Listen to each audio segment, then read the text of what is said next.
in terms of the startup life, I think Courtney and I were just talking about the fact that for a lot of folks that work remote, not a lot has changed in terms of we're still remote, but yeah. So, since we're talking about startup life, tell us more about the stuff that you do. You are the CEO founder of PMFIT.AI. Tell us more what that is. Yeah, so basically the idea is to grow product market fit with AI. And that's been a lot of products that we've tried, right? So in a way, we've probably, I don't know what you call a pivot, but it's been very fluid for us. We've tried about 5 different products now, and then we've had 5 different audiences, but we haven't felt like anything is successful enough to keep working on it yet. And so we've slowly been refining that. It's been a very interesting journey working at Microsoft and Amazon before. It's very different. So what led you to kickstart this project to begin with? What was the need for it? Yeah, so working at Microsoft, I was very fortunate to have an amazing management team. And what was really interesting there is there's this big transition going on of Microsoft Outlook going from being desktop software with traditional 3-year cycles to being, an evergreen release and being a heavily subscription focused. So coming in, that history is so fascinating because I've never seen it. And obviously it's been the way of life for so long working there. And when you think about it, you log down the product, right? You research for a year, you do development for a year, you log down the product and do quality for a year. So it's 3 years to get a product out the door. And that makes sense because you need it to be really right? You can't make mistakes. It's kind of like at the extreme of that is Boeing making a plane. You have to eliminate the risk, right? And so if you're releasing a piece of software that you can't change for a long time, it needs to be spot on. And so going to the transition of now you're releasing all the time, right? Which is super convenient for everybody involved because there's no upgrades, there's no expensive IT departments. Of course, there's still IT departments, but can be much smaller. So it's a win-win for both sides. But you can take advantage of that. The way I like to think about it is Uber, right? Uber is an app that took advantage of the fact that everyone has a phone, right? You couldn't really do that when people didn't all have a phone. And then once that was the status quo, then you could take advantage of that. So I love when there's a paradigm shift technologically, that there's first all the kind of obvious things that happen, but then begins the innovation around what can we now do that this thing is the status quo. So I think working at Microsoft, we saw a lot of that change, and that change was very interesting. And working on it, we got to see, okay, with the resources of Microsoft, there's a lot you can do with a large data science team. There's really incredible ways you can work with teams and develop product. You can take advantage of the fact that it's continuous. There's a lot more data. You need to be a lot faster. And you can't just stop at satisfaction anymore. You don't need to, right? Because you keep getting feedback that's continuous if you leverage it that way. And so working on Outlook, working on that transformation, getting to the point where you get to actually see exactly what personas do what tasks, and you get to see, okay, how is this impacting the bigger picture? I think that was very fun and inspiring, and it's been part of a kind of like a 10-year journey for me, being really obsessed with this idea, just because I'm a big data nerd of like, how can you learn so much about the psychology and the satisfaction of people using products? So that's kind of what inspired the idea. And deciding to transition and think about, okay, but how can we take something that requires a large dedicated team and transform it into something that is driven by a small product, that's kind of what got it started. Yeah, I mean, you're really talking about anywhere from 20 to 50 data scientists, engineers, people like working really closely to understand the product, right? And how do you take that and automate it, really, or make it into an AI? Yeah. And it's like, I definitely don't want to say it's automation, because it's augmenting the flow, right? You still need the people. It's just all the people, like designers, engineers, PMs, don't have to do all the crappy stuff anymore, right? Where you're kind of a robot and you're collecting information and you're just trying to compile information, you're trying to synthesize it. Instead, you can focus on, here's all the information of what's truly happening at scale, right? You can see what millions of people are doing with just a summary, and then you can focus on all the creative parts of those roles. So I think that's what our mission is to kind of get that creativity being the main focus of everyone's job, instead of it being just the simple kind of mundane parts. Yeah, and I think that's speaks to me as a designer, because so much of my work is understanding like customer personas and understanding feedback. How do you take feedback and distill it into actionable like insight, right? Mm-hmm. Like somebody tells you one thing, but that thing they tell you is maybe not what you're going to go build, or it might not be translate exactly into a feature. Right. And like, there's a lot of like work that goes into just synthesizing the insights. And then there's a lot of work that goes into prioritizing a product backlog on that. And then actually, how do you take it one step farther and make it like a super pleasurable like experience that somebody's going to love? It's not just, you're not just surviving, like Outlook is going to continue to provide email services, but like really make it something like, like the classic examples, which is like Inbox, right? Like people loved Inbox, that experience, like, and that was spun off of like the Gmail team. Like they were doing their work, but then they kind of let these people go wild and be creative. So I definitely have felt that pain where it's like, I don't want to do the monotonous stuff. I want to focus on making it amazing for you, right? Yeah, absolutely. And I mean, there's no getting around to talking to people, right? And which is fine, but how do you make more out of talking to people, right? How do you know for sure that when you talk to somebody, okay, is this person representative of a set of 10,000 users in the product, or are they representative of 5 million people, right? I think even for a small startup, you can't be there 24/7, right? You can't be on the phone all the time with every customer. So really the point where you can no longer keep up individually is around 30 people. It's not that many. Like after 30 people, you can't be there 24/7. And I think that's our initial entry point where we're getting exciting results. Is basically, even at 30 people, if you could see everything that goes on and everything that is good or bad in their experience, then you can start making decisions that are more informed than if you only have to sample, right? That's what we have to do today. You kind of, you talk to a few people, you hope that they're representative of your wider audience and their pains. Right. But it's like, but what's stopping you from actually seeing who they are and what their behaviors are? Well, that's where a lot of it, and we had a challenging time trying to do too much. We actually interviewed and did sales demos with about 100, 200 people.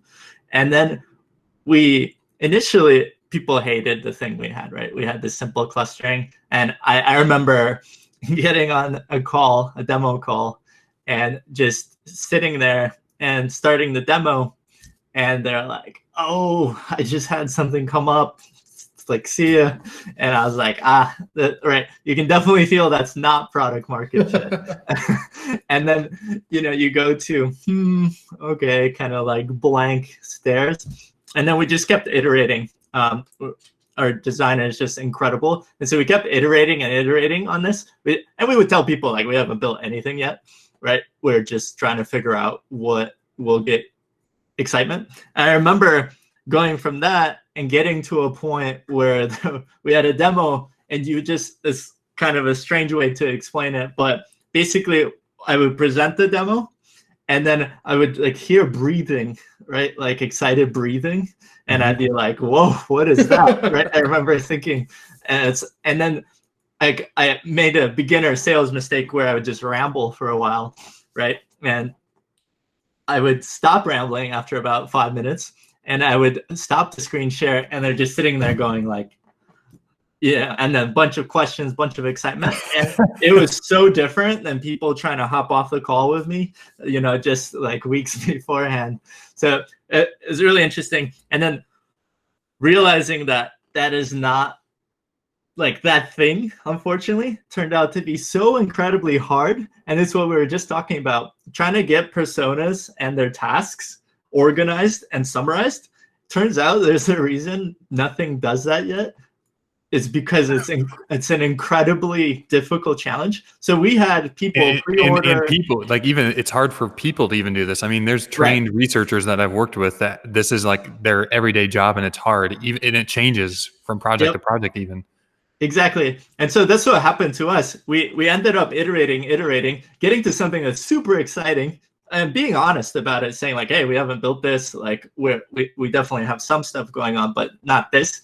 And then eventually getting to the point where people were so excited. And then what we realized when we tried to build this for 9 months. I have this rig down here with 4 GPUs for training deep learning models, right? That cost us like $15,000.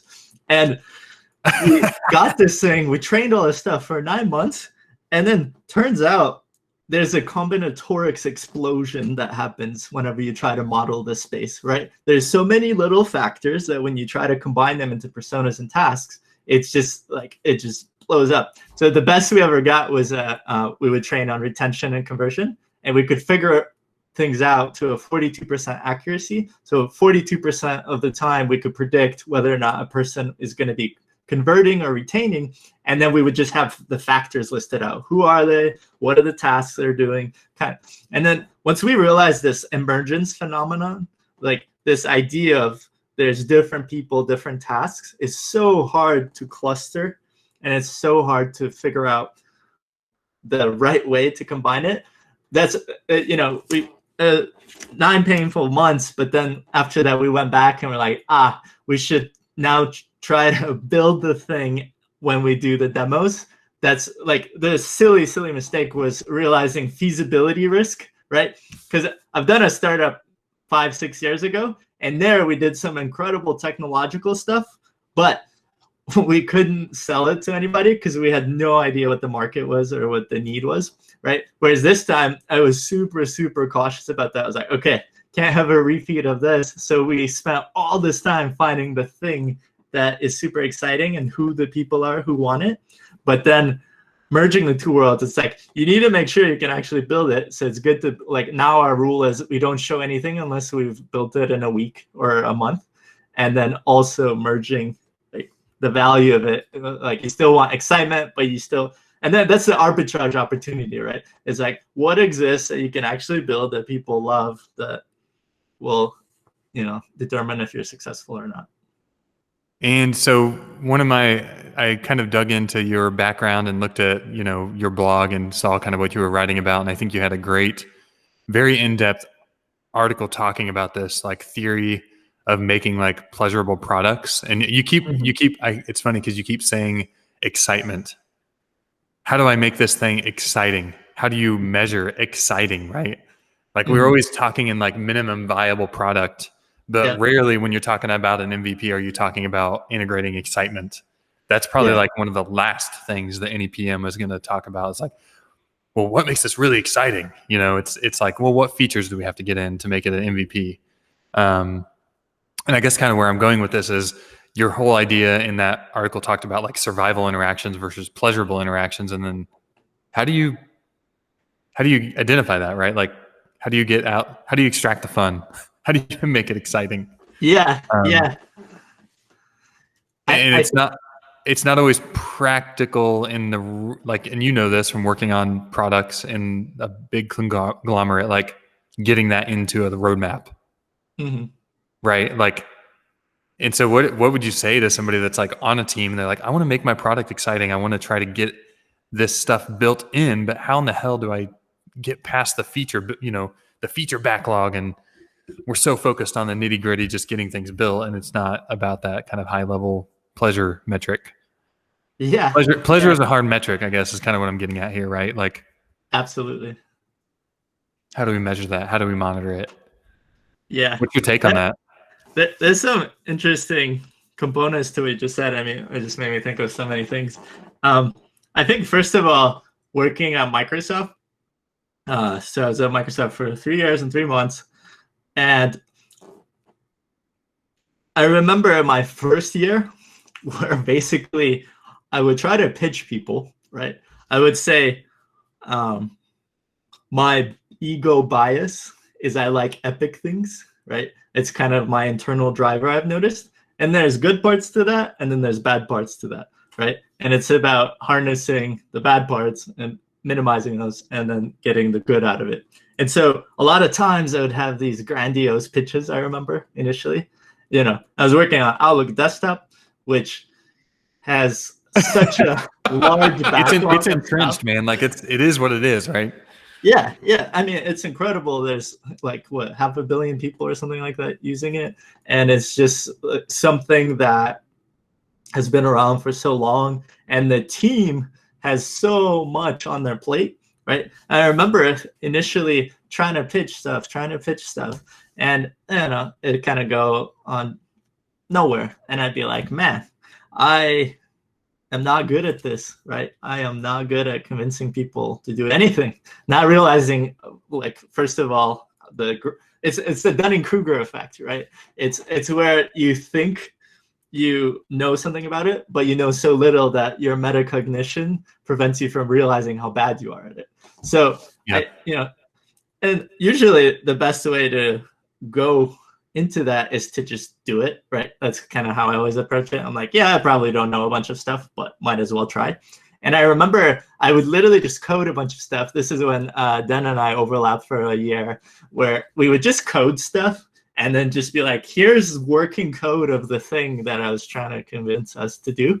And then that actually worked pretty well, because when people just see it working, they're like, maybe we can just do that. So then it's like you're like, okay, wait a minute. There's like an inkling, and I've seen this in my own work. It's like if you provide a concept design, like if it's not just words and talking to somebody, but it's actually like a concept, something they can visually experience, it goes so far, right? Like imagine if instead of like Walt Disney saying, let's make a movie, and I want to make this movie, it's going to be called Cinderella, and here's the script, and that's all you got. Do you think people would have been excited about that? Like, no, hell no. Like, you got to have concept art, right? You got to have a concept. And I think the working code or a prototype that's really close to it, concept design, is just like so helpful for you to illustrate. Right. But on the other side, I would see people, for example, I think I had like 3 managers while at Microsoft. I had a manager who was so good at selling, where I would spend a week coding day and night, and he would just know how to say things in a way where people would just be like, yes, this. And I'd be like, wait a minute, what? And I would watch him do it. And I remember being like, damn it, that is way faster than me coding for weeks and weeks at a time to try to convince people. And I think like mimicry is usually how you start. So I started trying to mimic what he does to understand. And to give you like context on or the actual pictures, I had 0 people helping me. So I would be the engineer, PM, designer for my teams. Not a good designer, by the way.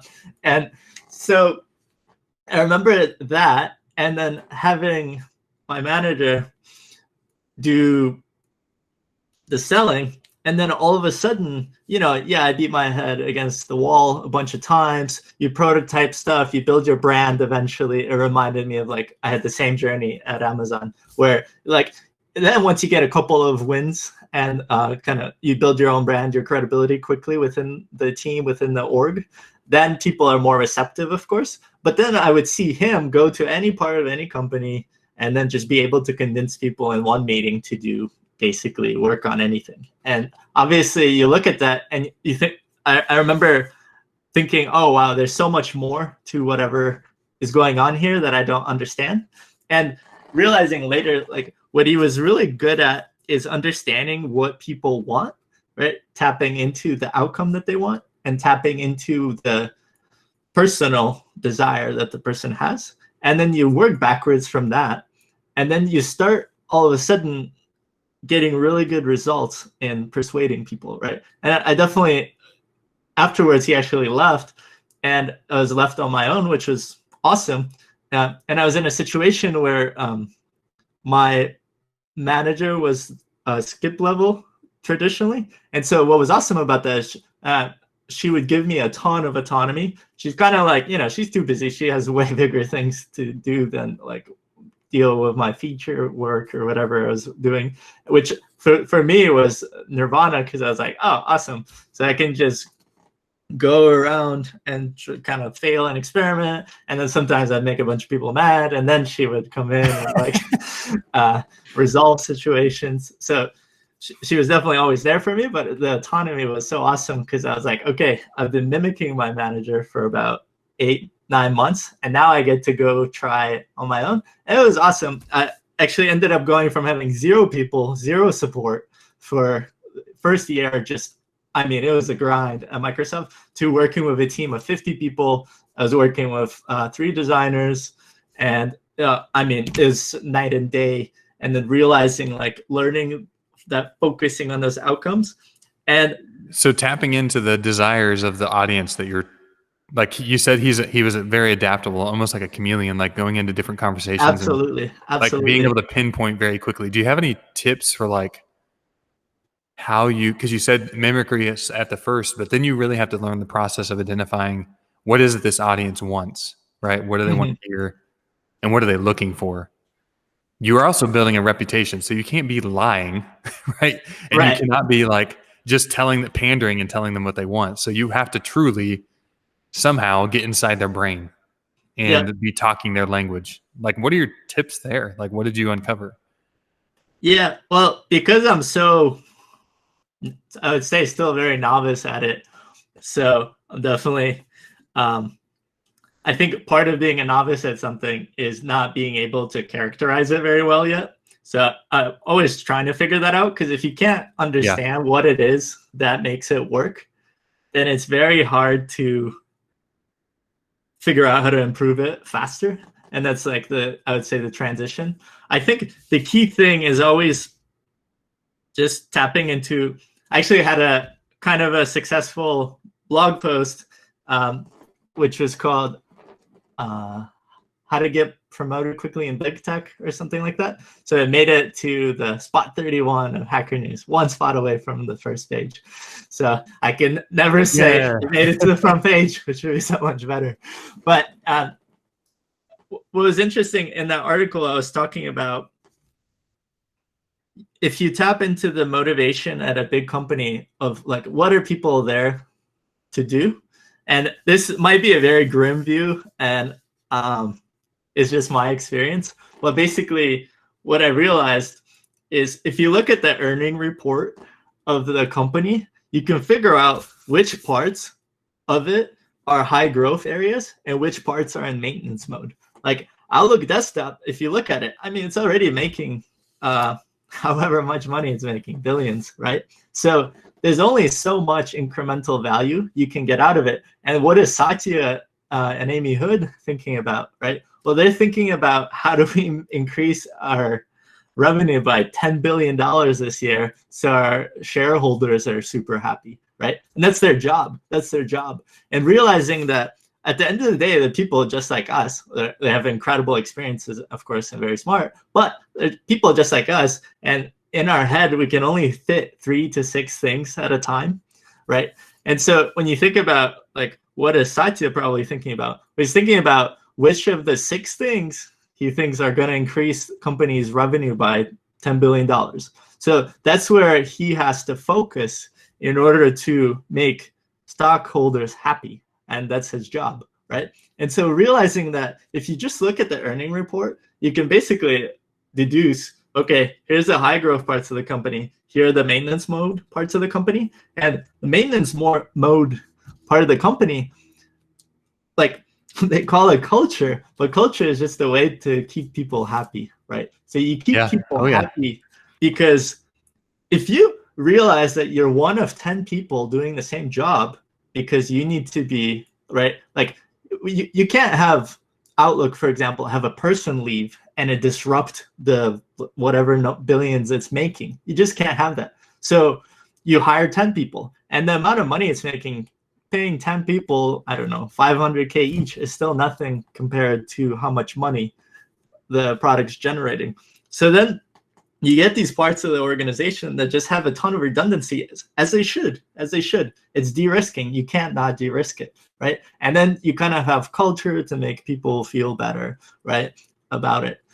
And of course, there's still like fun stuff happening and whatnot, but it's not gonna, like, Outlook Desktop probably not gonna make $10 billion increase. I like that you kind of prefaced it with like, it's gonna seem kind of dark, but to be honest with you, like the reason they're worried about culture is that it's really a de-risking measure. Yep. Like they just want to retain redundancy, right? And so if culture is good, if it's a good culture, then people aren't going to want to, you're not going to be losing people all the time, right? And so the turnover rate is not as high, and therefore you don't have as much risk, right? You're just eliminating risk. So exactly. It ultimately saddles up to, like you said, okay, it kind of reminds me of like thinking of the meta picture in a video game, right? Like, you know, we're looking at the meta picture. What is Satya focused on, or whoever at your company? It's like, well, look at the earnings sheet, and you can tell where they're investing a bunch of money, and you probably want to be in that area. Yep. Like, yeah, exactly. Or if you're in a cash cow, you're probably okay. So again, if it's like a maintenance mode product, yeah, if you're trying to like live life and work as secondary, it's a great place to be, right? But if you're trying to grow your skills and you're trying to be on the grind to basically do a ton of exciting stuff, then yeah, you want to go where the CEO thinks the next $10 billion increase is going to come from. And realizing that this is like talent actually flocks. So I remember feeling so naive, not even understanding this when I had this realization. Talent flocks to those areas as well, because a lot of people have already figured this out. So they'll flock to the regions of the company that are doing this stuff. And there you'll see ramp. I have a couple of friends who got to principal in like 4 years or something like that, right? And thinking about that, I'm like, whoa, that's like a level per year. Or I mean, not a level, it's like a thing per year, whatever that's called, like title per year. Yeah, a ranking, whatever the hell it is. And so looking at that and thinking, wow, that's a very good place to be if you're trying to grow your skill set plus make a bunch of money, right? So I think that was very fascinating to me. I think also seeing there's these technical fellows at Microsoft. There's just a few, right? And interacting, I remember there was this cross team, I won't say what it is. I don't know if it's confidential or not, but there's this like 6 different teams across Microsoft trying to work together. And I'd just go to this weekly Wednesday meeting for an hour where everyone would just argue with each other because there's so much at stake and so many kind of career-making moments that are possible. And it was, oh man, it was awful. And then I remember...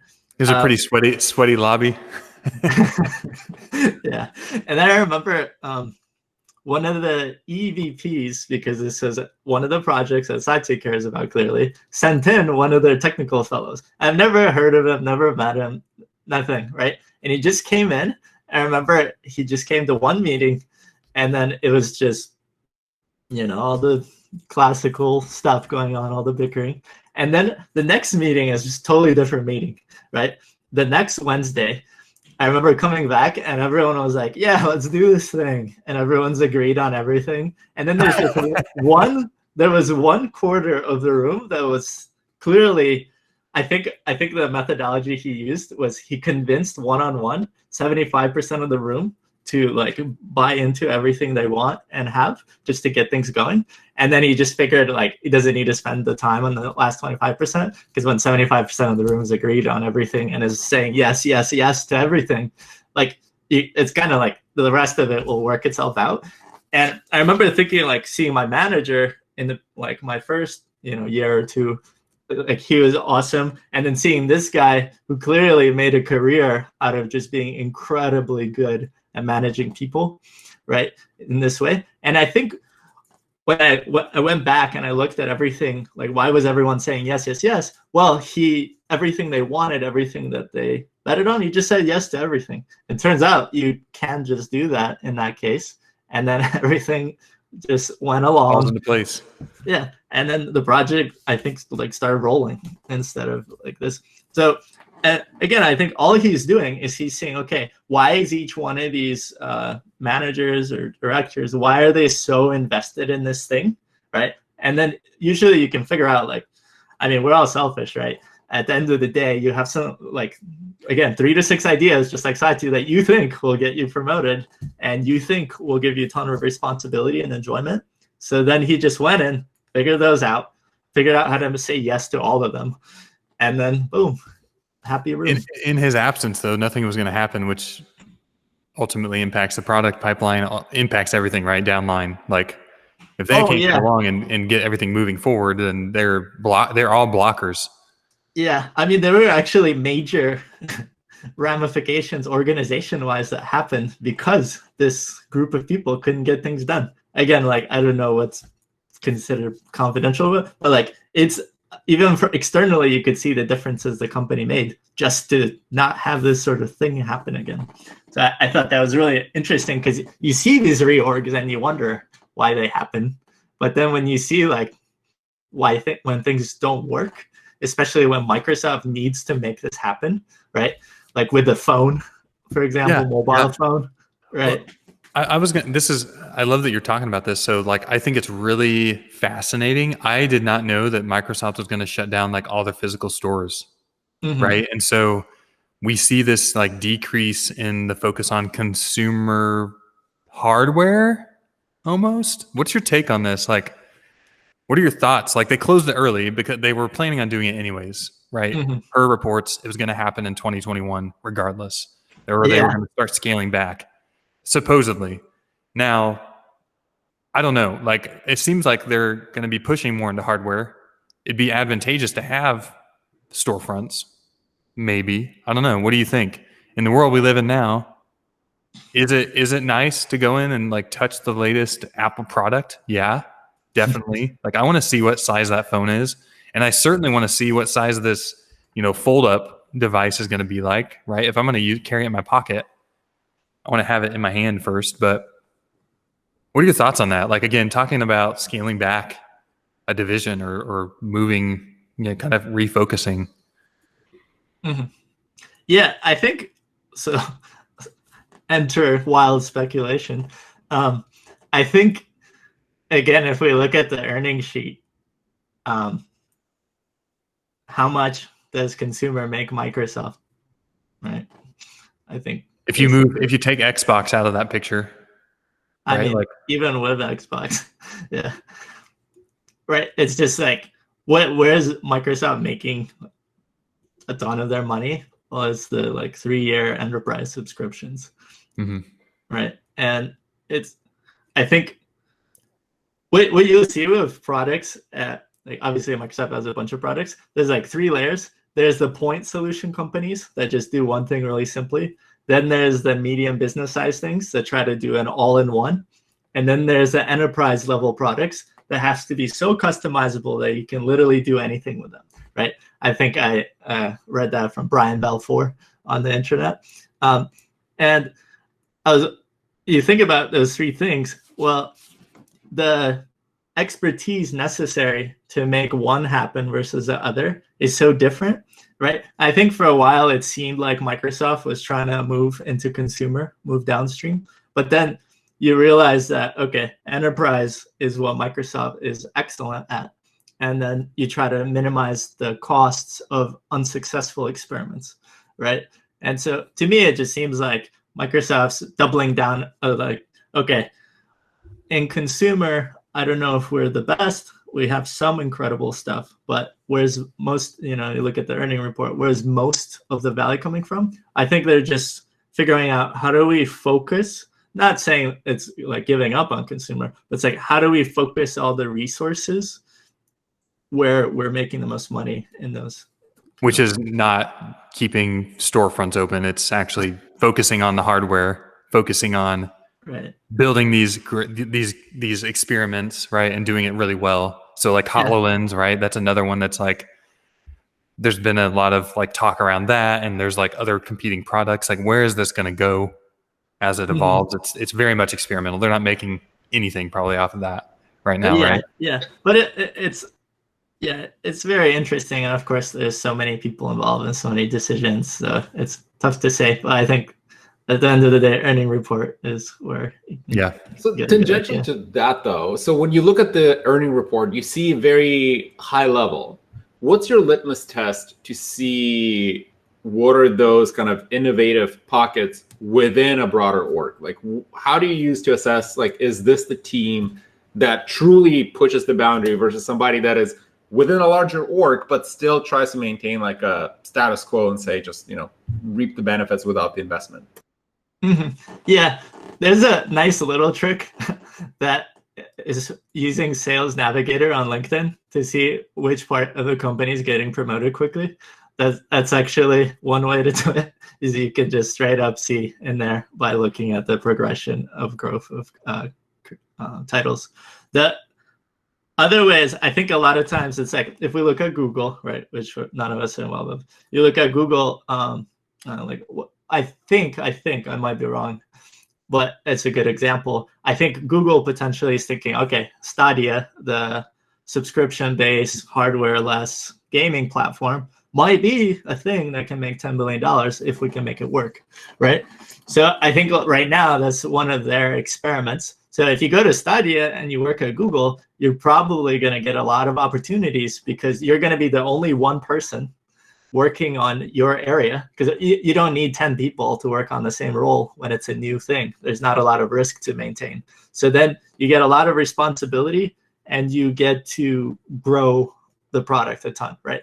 So I think like the test is to see which technologies have the potential. And a lot of times in earning reports, they'll get split out, right? That's kind of later stage. They get split out as their own bucket. I think, again, that's to get kind of investor excitement or stockholder excitement, not investor. Is it the same thing? And to get that excitement, so you can look and see which areas are they kind of like, usually there's this points of what they're raving about, what they're talking about growing, what they're splitting out. And those are usually the areas, right? Like you could have identified Azure this way. If you go back and look at the earnings report, you could identify like the shift in the company. And Azure was definitely, still is a place where a lot of the growth is happening. Interesting. So to that extent, kind of looking a little bit back, you made a transition from, you mentioned that you worked at Amazon, at Microsoft, and now you're running your startup. How did you make that leap?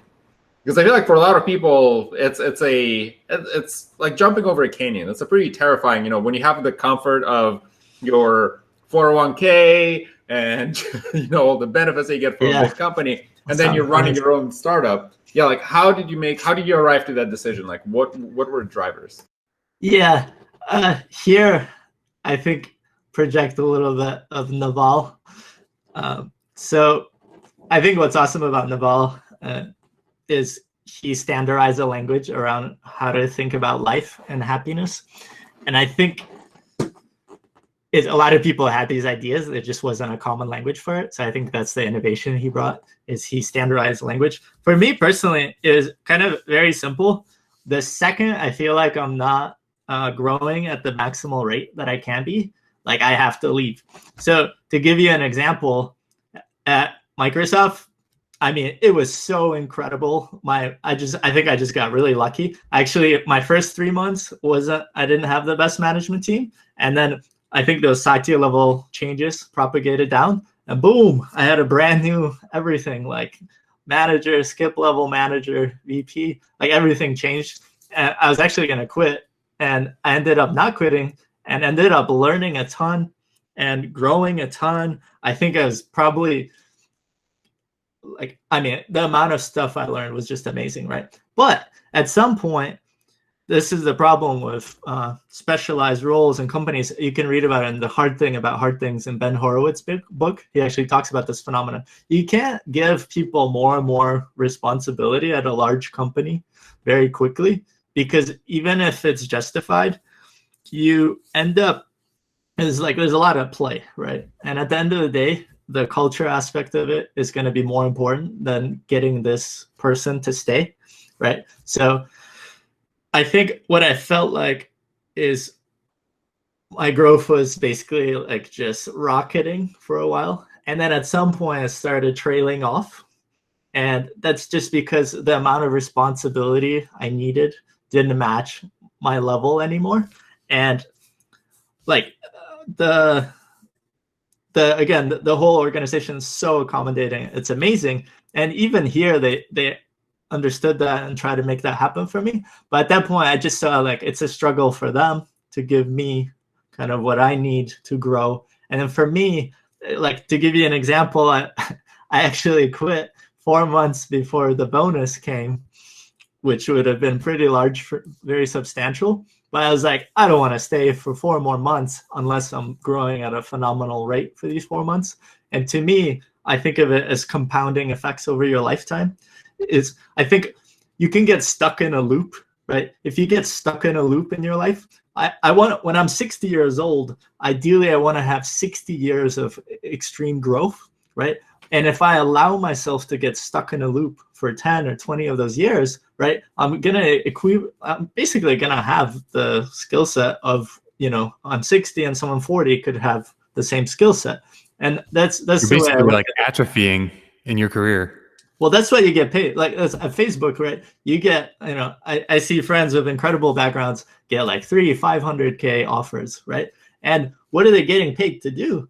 Well, they're getting paid to not grow as quickly. That's the arbitrage, right? They could work on something with an explosive potential, or they're kind of getting paid. And it's not like you're not growing, right?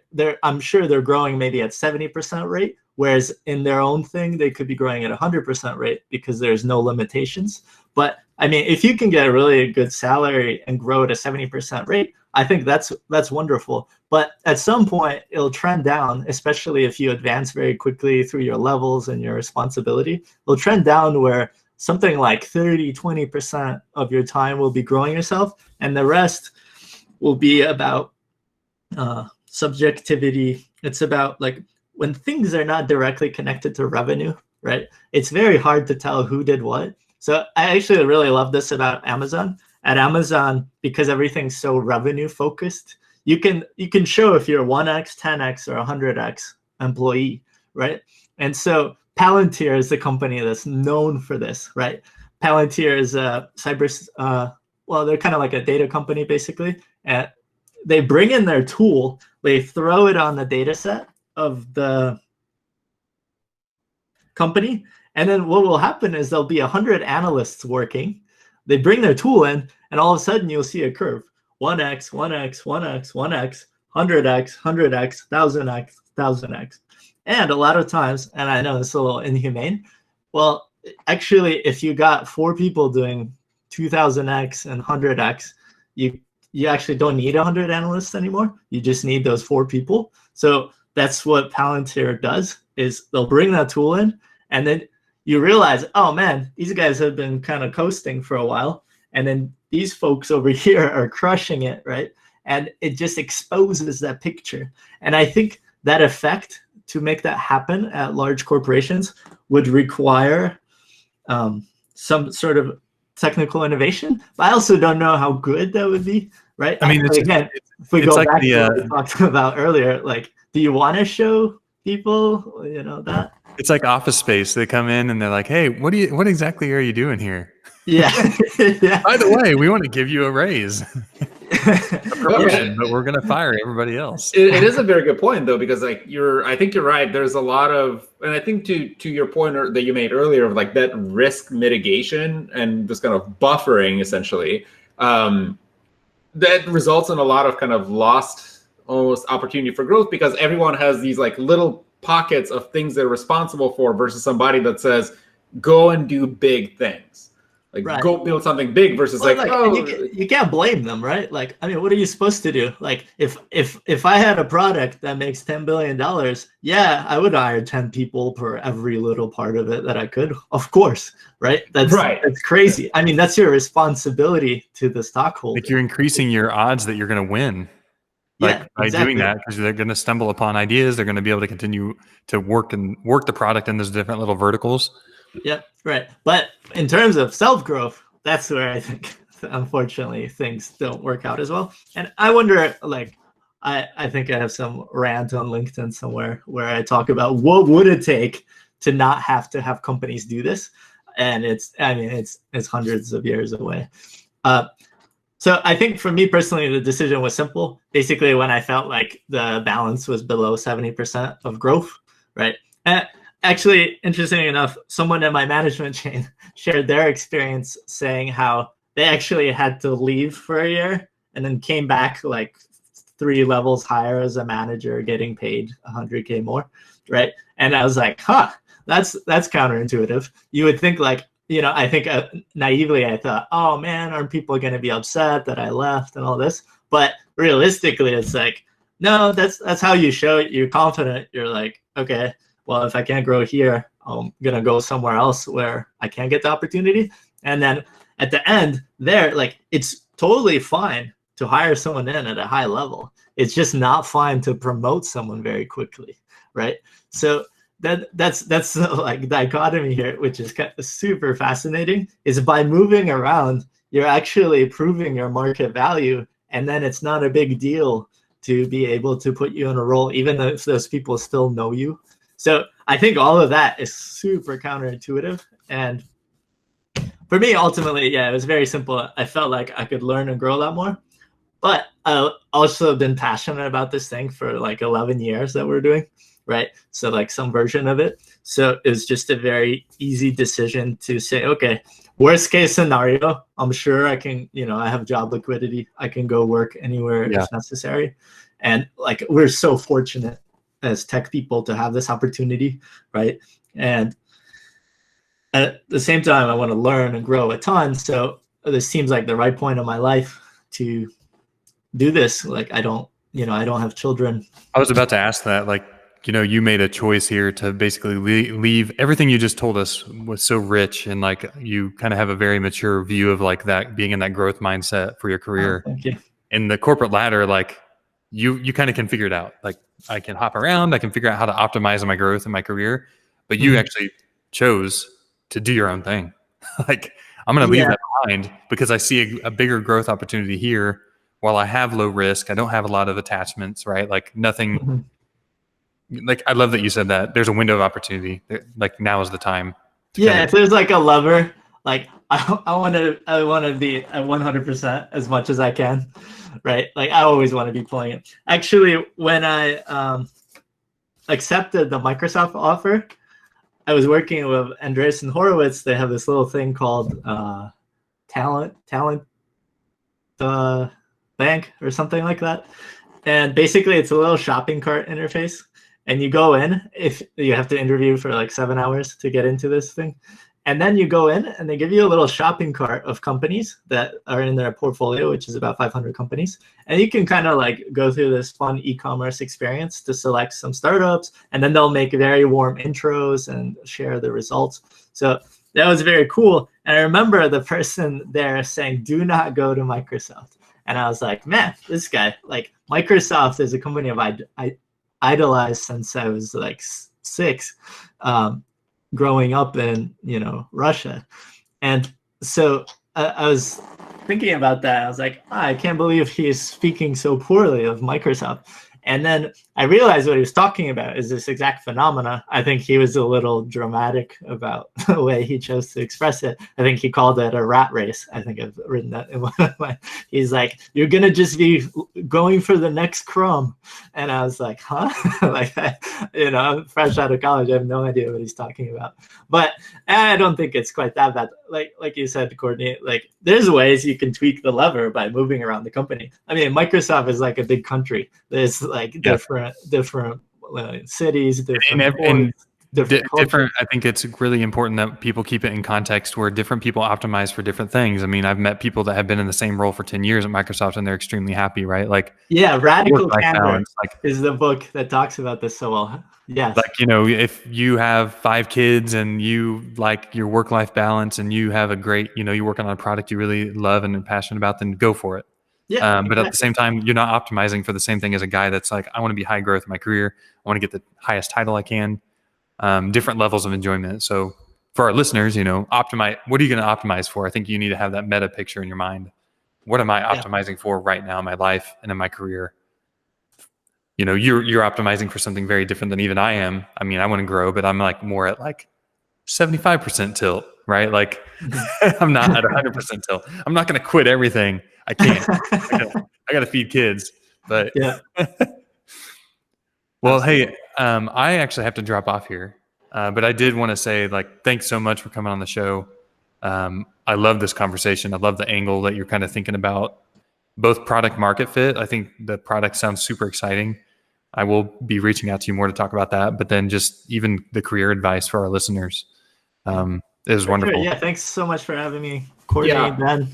I feel like your insights are just so, like, I was telling Courtney that like Philippe knows more about product than probably anybody I know in my life. So we really appreciate you like sharing your insights and your perspective, because it's very refreshing. It's kind of the stuff that is, you don't really find in a lot of like the blog posts and the stuff that people talk. Like, you have the very raw perspective that is super, super helpful. So we appreciate you coming over. Yeah, thanks so much for having me. Awesome. Well, thanks so much, folks. Till next time. See ya.